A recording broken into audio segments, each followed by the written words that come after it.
हरि ओम् अस्य श्रीचण्डी कवचस्य ब्रह्मा ऋषिः अनुष्टुप् छन्दः चामुण्डा देवता अङ्गन्यासोक्तमातरो बीजं दिग्बन्धदेवतास्तत्त्वं श्रीजगदम्बा प्रीत्यार्थे सप्तशती पाठाङ्गतवेन पाठे विनियोगः। हरि ओम् नमः चण्डिकायै मार्कण्डेय उवाच ॐ यद्गुह्यं परमं लोके सर्वरक्षाकरण्यणां यन्न कस्यचिदाख्यातं तन्मे ब्रूहि पितामह। ब्रह्मोवाच अस्ति गुह्यतमं विप्र सर्वभूतोपकारकं देव्यास्तु कवचं पुण्यं तच्छृणुष्व महामुने। प्रथमं शैलपुत्री च द्वितीयं ब्रह्मचारिणी तृतीयं चन्द्रघण्टेति कुष्माण्डेति चतुर्थकं पञ्चमं स्कन्दमातेति षष्ठं कात्यायनीति च सप्तमं कालरात्रीति महागौरीति चाष्टमं नवमं सिद्धिदात्री च नवदुर्गाः प्रकीर्तिताः। उक्तानि एतानि नामानि ब्रह्मणैव महात्मना अग्निना दह्यमानस्तु शत्रुमध्ये गतोरणे विषमे दुर्गमे चैव भयार्ताः शरणं गताः न तेषां जायते किञ्चिदशुभं रणसङ्कटे नापदं तस्य पश्यामि शोकदुःखभयं नहि येस्तु भक्त्या स्मृता नूनं तेषां वृद्धिः प्रजायते ये तां स्मरन्ति देवेशि रक्षसे तान्न संशयः। प्रेतसंस्था तु चामुण्डा वाराही महिषासना ऐन्द्री गजसमारूढा वैष्णवी गरुडासना माहेश्वरी वृषारूढा कौमारी सिकिवाहना लक्ष्मीः पद्मासना देवी पद्महस्ता हरिप्रिया श्वेतरूपधरा देवी ईश्वरी वृषवाहना ब्राह्मी हंससमारूढा सर्वाभरणभूषिता इत्येता मातरः सर्वाः सर्वयोगसमन्विताः नानाभरणसौभाग्या नानारत्नोपशोभिताः दृश्यन्ते रथमारूढा देव्यः क्रोधसमाकुलाः शङ्खं चक्रं गदां शक्तिं हलं च मुसलायुधं खेटकं तोमरं चैव परशुं पाशमेव च कुन्तायुधं त्रिशूलं च सार्गमायुधमुत्तमं दैत्यानां देहनाशाय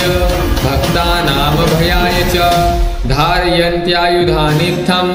देवानां च हिताय वै। नमस्तेस्तु महारौद्रे महाघोरपराक्रमे महाबले महोत्साहे महाभयविनाशिनी त्राहि मां देवि दुष्प्रेक्ष्ये शत्रूणां भयवर्धिनी प्राच्यां रक्षतु मामेन्द्री आग्नेयामग्निदेवता दक्षिणे वतु वाराही नैऋत्यां खड्गधारिणी प्रतीच्यां वारुणी रक्षेत् वायव्यां मृगवाहिनी उदीच्यां पातु कौमारी ईशान्यां शूलधारिणी ऊर्ध्वं ब्रह्माणि मे रक्षे ततस्ताद्वैष्णवी तथा एवं दशदिशो रक्षेत् चामुण्डा सबवाहना जया मे चाग्रतः पातु विजया पातु पृष्ठतः अजिता वामपार्श्वे तु दक्षिणे चापराजिता शिखामुद्योतिनी रक्षे दुमामूर्ध्नि व्यवस्थिता मालाधरी ललाटे च ध्रुवो रक्षे यशस्विनी त्रिनेत्रा च भ्रुवोर्मध्ये यमघण्टा च नासिके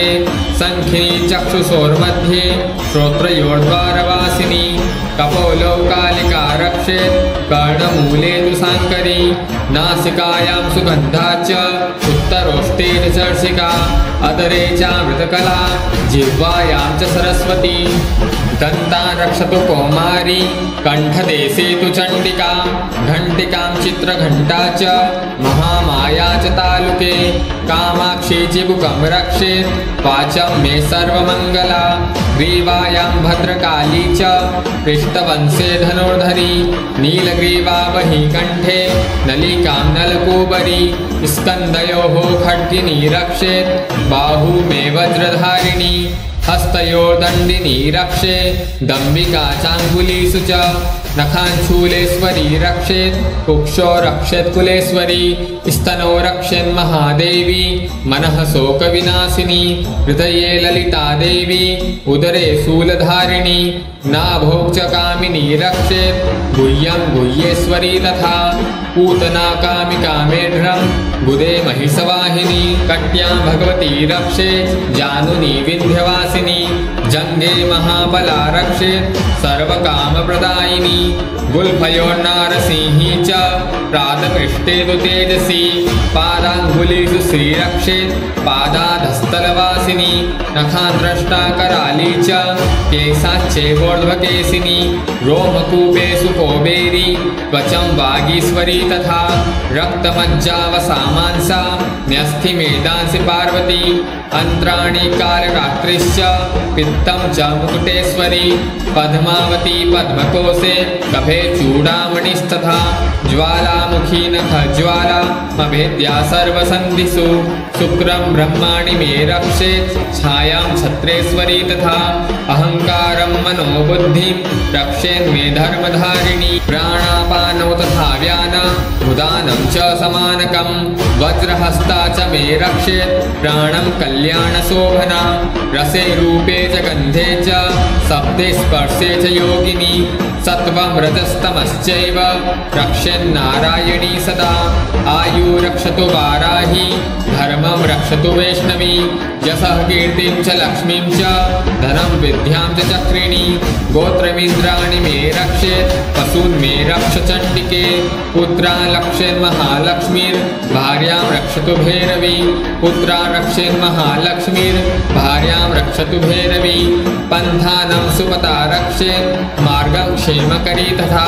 राजद्वारे महालक्ष्मीर्विजया सर्वतः स्थिता रक्षाहीनं तु यस्थानं वर्जितं कवचेन तु तत्सर्वं रक्ष मे देवी जयन्ती पापनाशिनी पदमेकं न गच्छेत्तु यदिच्छेच्छुभमात्मनः कवचेनावृतो नित्यं यत्र यत्रैव गच्छति तत्र तत्रार्थलाभस्य